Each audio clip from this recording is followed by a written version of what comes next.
Hello everyone. Today we will learn about all the important ante-mortem and post-mortem differences which are majorly asked in FMT examinations. Three main important are hanging, drowning and burn. So let's start with the hanging. In ante-mortem hanging we will see all the findings which are present before death and post-mortem which are present after death. First is the salivary dribbling, most important, most significant finding which is present in ante-mortem finding, whereas absent in post-mortem. Fecal urinary stains may be present in ante-mortem. Ligature mark, another important aspect. Three main things you have to remember. First is the direction. It will be oblique in ante-mortem, whereas circular in post-mortem, drowning, hanging. Non-continuous, that is, it doesn't form the circle in ante-mortem, whereas it forms a complete circle. It is continuous in post-mortem hanging. It is always present above the thyroid cartilage, and post-mortem is present below the thyroid cartilage. Parchmentization is present in ante-mortem hanging, whereas it is absent in post-mortem hanging. Knot position of knot, it's on the one side of neck, single and simple, whereas in postmortem it will be multiple, grainy or leaf type. Postmortem staining, either staining present or not, it is present and above the ligature mark in lower limbs, and significantly glove stocking type. Reason being, glove stocking is the venous pooling of blood due to the gravity. All these things are absent in postmortem hanging. There will be no signs of struggle and tear of the carotid artery, self-infliction like hesitation marks वगैरह, which are significant for the suicidal marks or tells about the suicidal capacities of the person, whereas that self-inflicted marks will be absent in postmortem hanging. There will be sign of struggle and no tear of carotid artery. Elongation of neck will be present in ante-mortem, whereas absent in postmortem, and cyanosis will be present, whereas it is absent in postmortem. Emphysematous bullae absent, whereas present in postmortem hanging.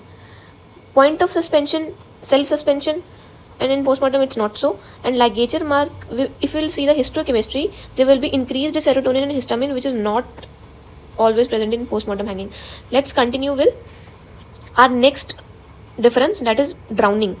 In drowning, the most important and foremost significant finding is the froth over the mouth and the nostril.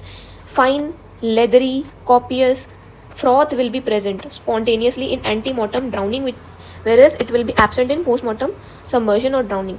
Cadaveric spasm is present ante-mortem, absent or not always observed in post-mortem. Trachea and bronchioles, we will see algae, mud, frothy mucus, whereas it is absent in post-mortem submersion.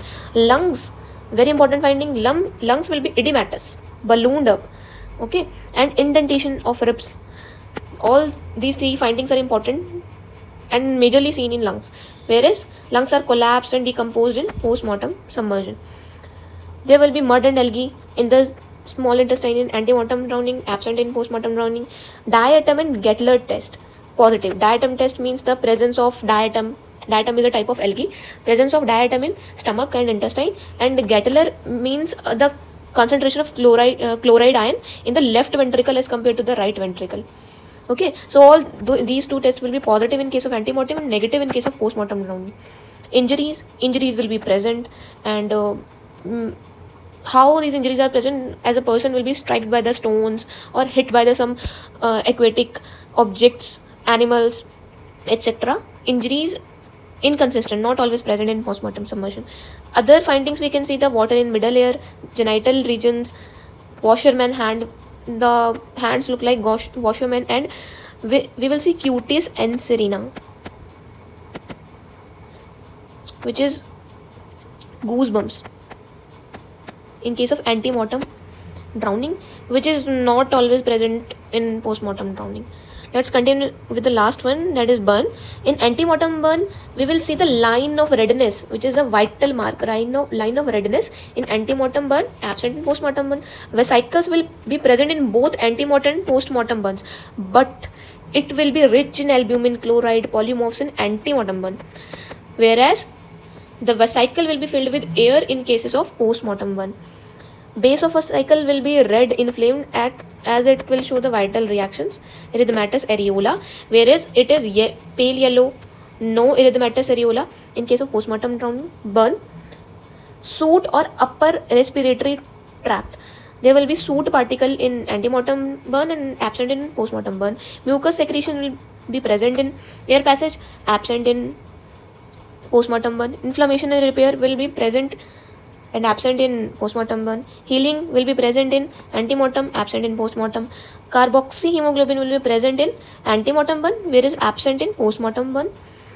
Enzyme reaction will be increased in antemortem and no such increase in postmortem burn.